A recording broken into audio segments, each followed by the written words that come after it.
So our first, Bob White, has spent 4 decades in the Cleveland area teaching Latin and Greek. He's currently on a leave of absence from the Beaumont School.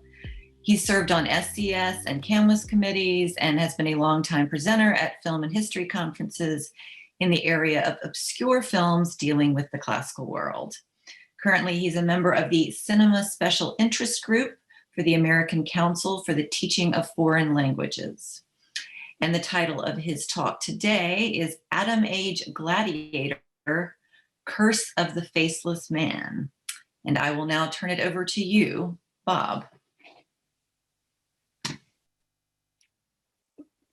Thank you, Hunter, and thank you for the air quotes. Let's see what we have here. All right, here we go. Atom Age Gladiator, Curse of the Faceless Man. Now, I'd like to say at the beginning that you may say, wow, this attention to a late 50s B film. I'd like to say that the first time I saw this film was at the Cleveland Museum of Art back in 2013. So if they're going to show it, it's got to be a great film. So let's get to, oh, sorry about that. All right, so here is the title card from The Curse of the Faceless Man. And you can see the faceless man in the back there, just kind of hanging around.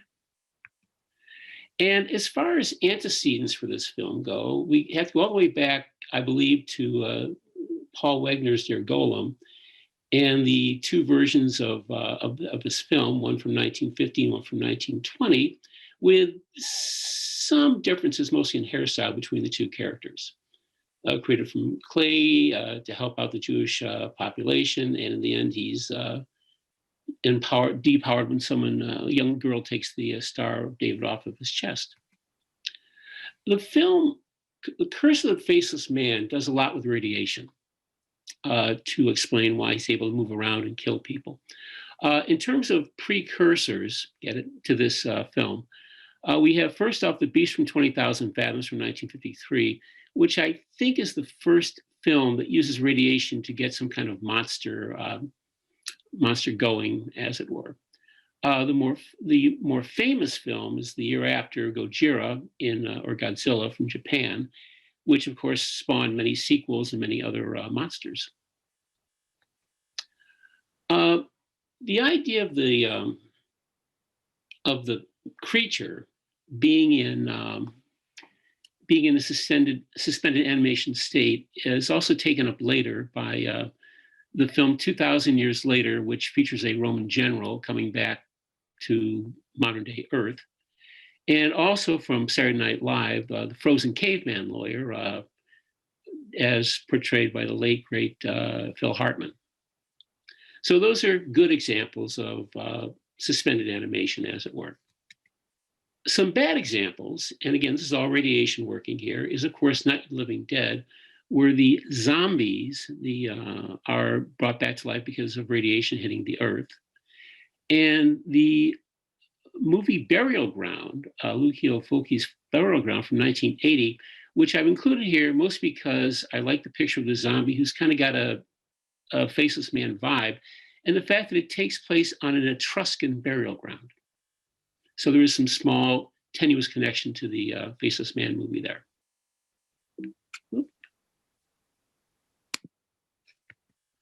Now, the main film that is supposed to be the predecessor of Curse of the Faceless Man is, of course, The Mummy. Now, the Mummy films fall into two main categories. In the original film, The Mummy, on the left with Boris Karloff as the Mummy, he is a short-lived appearance and doesn't really do much as far as action goes. In the second still there from The Mummy's Tomb from 1942, there's a whole slew of pictures from Universal in the 1940s that involve mummies. And in these mummy pictures, there's more action on the part of the mummy himself, where he ends up carrying some helpless woman around to show off his strength, I guess. But it's a trope pretty much every mummy film made in the 1940s.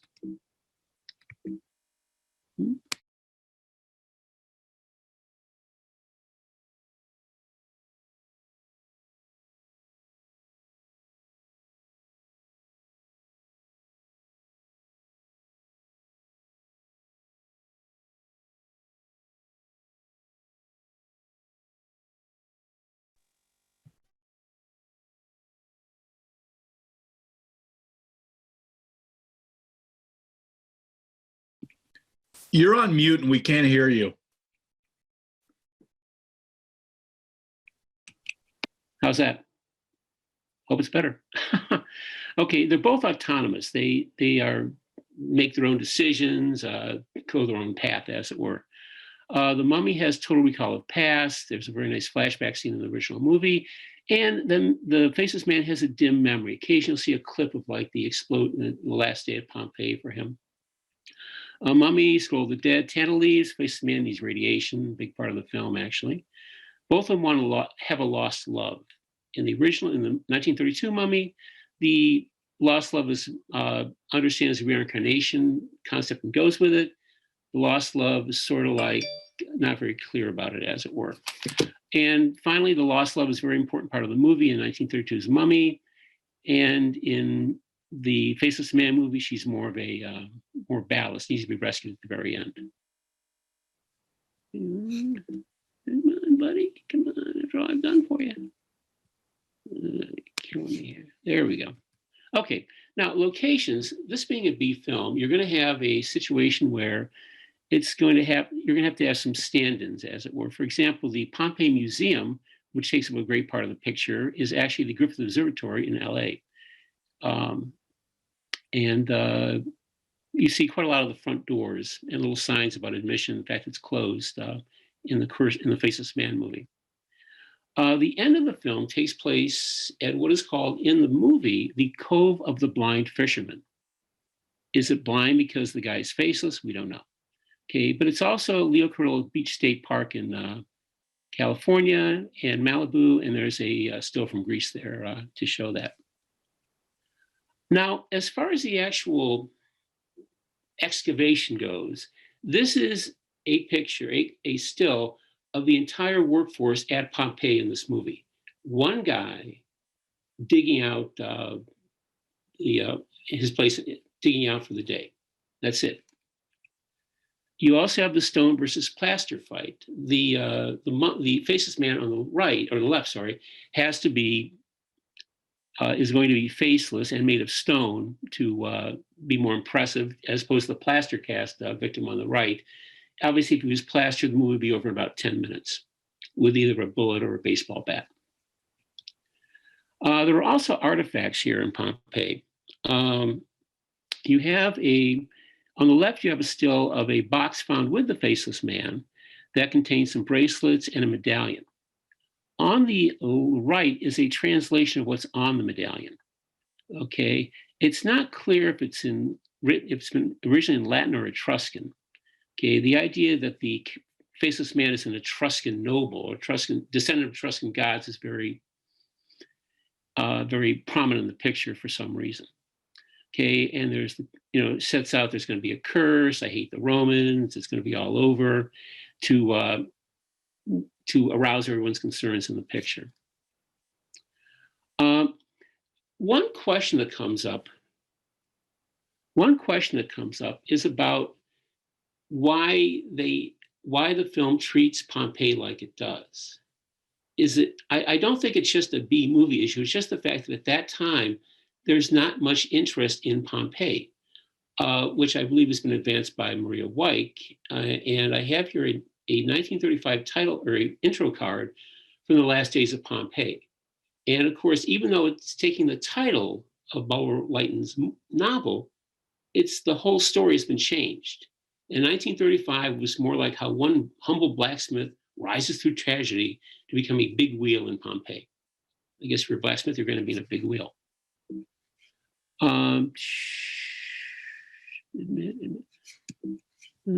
Okay, bad worded. There we go. Okay, so that's American interest, not that good. Fading foreign interest, I have a still from the movie Journey to Italy from 1954, in which you can kind of see Ingrid Bergman and George Sanders walking through the ruins of Pompeii. And again, it's sort of like, looking good, nice picture, nice ruins you got there. And you have on the right a more spectacular picture signed from Valley of the Kings from the same year. Okay, like a very dramatic, picture into the tombs of the kings in Egypt. Okay, and then what that leads to, I think, is fading cinematic interest in the 1950s. You have a film at the beginning of the 50s, Last Days of Pompeii, and its counterpart in 1959. But in between, all the films that I've ever seen mentioned about the ancient world, your Quo Vadises, your, I wish I remember with my hair, are all not, Pompeii's not there. Pompeii's just there, something to be blown up or lavalized or, God forbid, earthquaked at the end of the movie. Okay.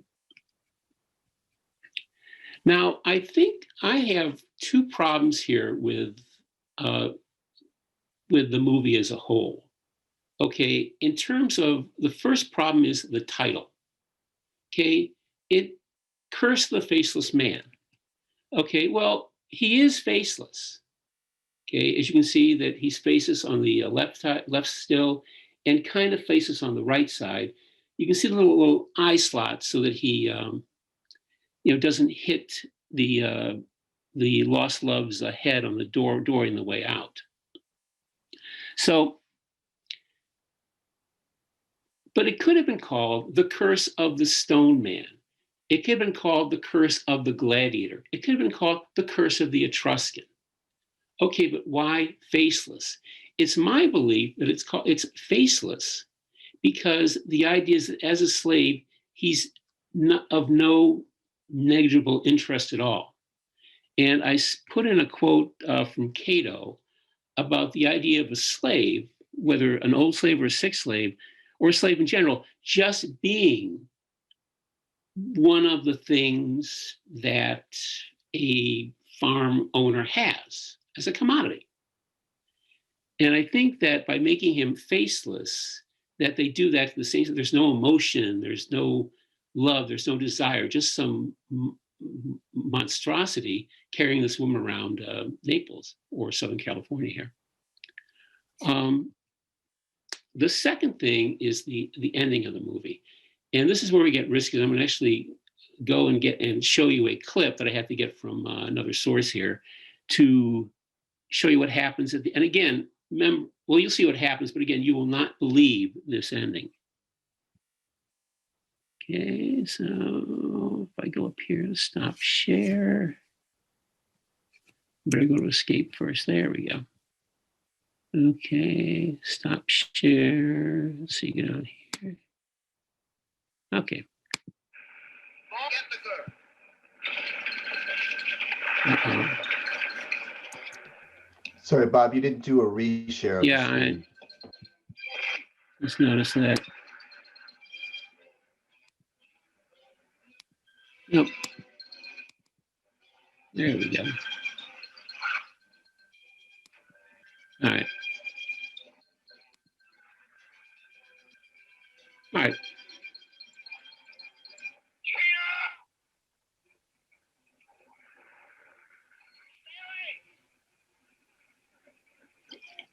Well,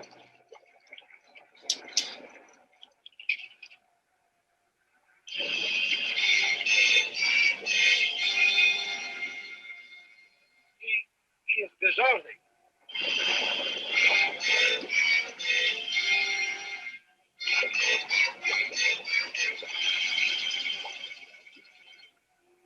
He's turning to powder.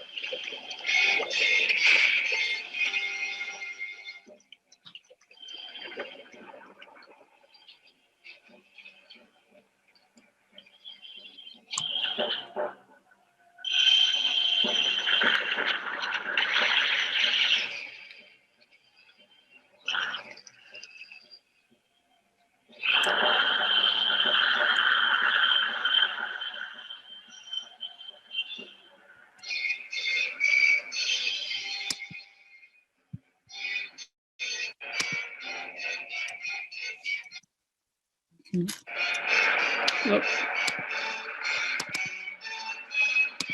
Got to do that. Stop share, screen share, back up. All right. There we go. I hope.